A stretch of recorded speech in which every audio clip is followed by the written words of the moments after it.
So I had a request, right? It's not often that as a poet you get a request, other than, well, the most common request is to go somewhere else. But I had a request, somebody said, can you do this poem? I thought, well, it's an old one, I have to emphasise, it's not current, it's out of date. But it's an old poem and I like it, so I'm going to do this. This is called Deleting Katy. Peripheral fantasy would be a fair. I know it's just a passing fancy and it won't lead anywhere, but the pretty young office temp with eyes of azure like wide open skies brings a welcome burst of colour to the everyday shades of grey. She sends her emails in a blue font and I save them all until they clutter up my inbox and it seems ridiculous, but I find it very hard deleting Katy. She takes notes at the meetings, but I'm not really listening. I'm watching her hands, compelled to see her handwriting, as if to catch a glimpse of something personal, her own, not to be shared with just anyone. It's like seeing the back of her neck, or finding out where she's ticklish, or knowing what she really thinks. After the meeting, she brings out the drinks and moves the tables. I offer to help, just as an excuse to talk to her. I managed her on one of my projects once. It meant she sent more emails, colouring my inbox with that blue font she uses like some butterfly that chooses to land on my hand. She gave me a mobile number, more inviting than seeing her writing. This was like being shown a very private birthmark. We sent each other messages by text. And then one day she signed off with an X. Is this just punctuation or a mark of something more?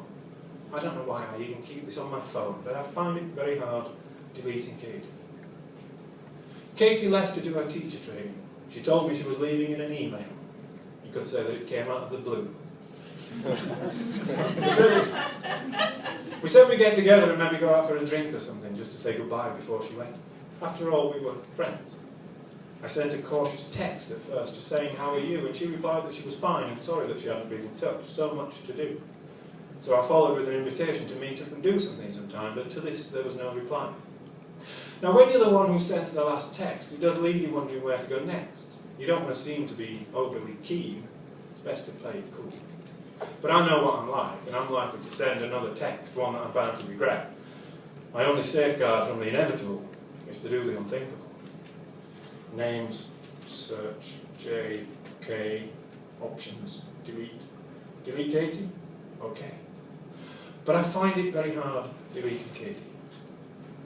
My inbox, now bereft of colour, fades into shades of grey once more until, one day, new message from the Facebook team.